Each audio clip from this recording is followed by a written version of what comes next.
Kaum muslimin rahimakumullah, seandainya yang menguasai diri seseorang adalah hawa nafsunya, menjangkiti para alim, para ulama, maka mereka akan menjual ayat-ayat Allah demi duniawi mereka. Sebagaimana Yahudi dan Nasrani, orang-orang alim mereka mengacak-acak ayat-ayat Allah sesuai kepentingan dan kebutuhan mereka.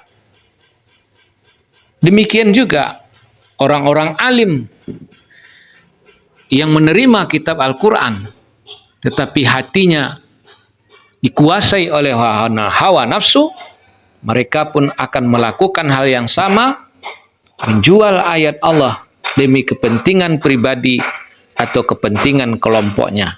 Masyiral muslimin rahimakumullah, sebagaimana yang disebutkan oleh Allah di dalam surat 2 Al-Baqarah ayat 75. Wa qad kana fariqum minhum yasma'una kalam Allah summa yuharrifunahu min ba'di ma aqaluhu wa hum ya'lamun.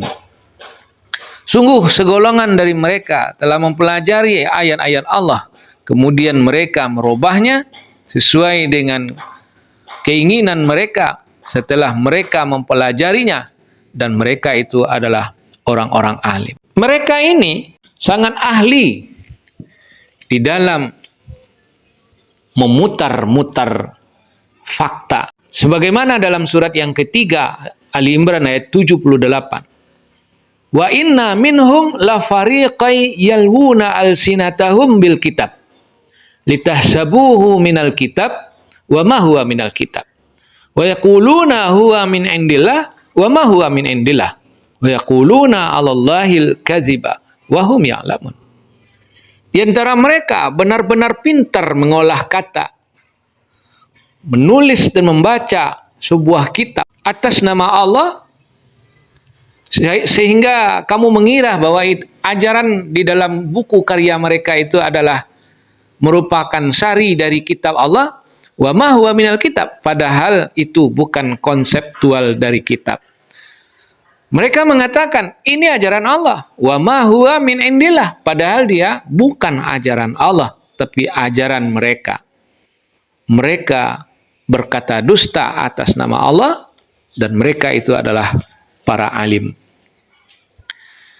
Konsep pemikiran mereka itu dengan memilah-milah ayat Al-Quran, mencatut-catut ayat Al-Quran sesuka mereka untuk mengelabui orang-orang awam. Mereka menulis berbagai karya buku atas nama buku agama atau buku Allah. Dalam surat 2 Al-Baqarah ayat 79. Fawailul lilladzina yaktubuna al-kitaba bi aydihim summa yaquluna hadza min indillah yastaru bihi samanan qalila. Fawailul lahum mimma katabat aydihim wa wailul lahum mimma yaksibun.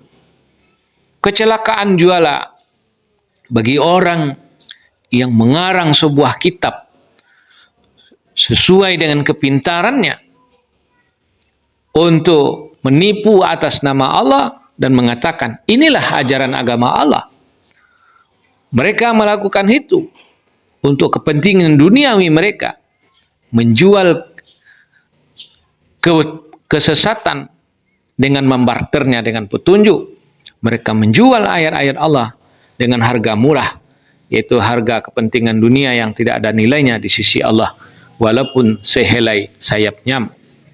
Maka kecelakaan juala dan kebinasaan juala hasil dari tulisan tangan mereka yang berhasil memecah belah umat menjadi hancur berkeping-keping karena karya-karya mereka. Orang-orang alim yang dikuasai oleh hawa nafsu ini, mereka akan melakukan manipulasi ayat, membagi-bagi ayat Al-Quran sebagaimana ulama-ulama Yahudi dan Nasrani sebelum ini. Dalam surat yang ke-15 Al-Hijr ayat 90 sampai 93. Kama anzalna alal muqtasimin alladzi naja'alul qur'ana idin fa wa rabbika lanas'alannahum ajma'in amma kanu ya'malun.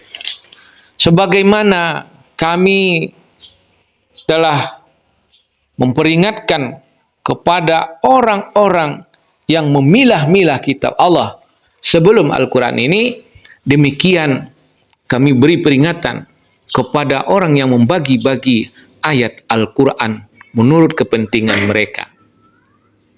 Fa wa rabbika lanas'alannahum ajmain. Maka demi Tuhanmu, kami pasti akan meminta pertanggungjawaban mereka semua tentang pekerjaan mereka bagi-bagi ajaran Allah, kitab Allah menurut kepentingan masing-masing, sehingga melahirkan mazhab-mazhab dan aliran-aliran di dalam Islam yang kesemuanya itu tidak direstui oleh Allah. Mari lihat yang pertama, surat yang ke-30 Ar-Rum ayat 30 sampai 32. Orang yang memecah belah agama, beraliran-aliran, mereka adalah pengikut orang musyrik. Di surat yang ke-23, surat Al-Mu'minun ayat 52-54, mereka yang memecah-mecah urusan-urusan mereka, bermazhab-mazhab, maka mereka itu adalah kelompok orang-orang sesat.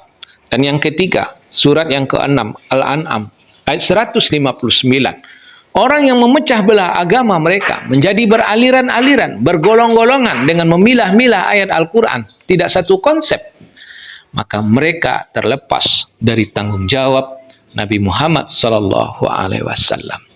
Masyiral muslimin rahimakumullah. Untuk para alim ini memang harus mengikuti Rasulullah, di mana Rasulullah tidak pernah berkreasi untuk mentafsir-tafsir ayat-ayat Allah, apalagi menggantinya atau memikir-mikirkannya, mentafsir-tafsir sendiri. Rasul sebagai ulama, sebagai nabi, sebagai rasul, sebagai uswatun bagi para ulama, tentunya kita kembali kepada konsep sebagaimana yang dicontohkan oleh Rasulullah sallallahu alaihi wasallam. Barakallahu li wa lakum wa lana.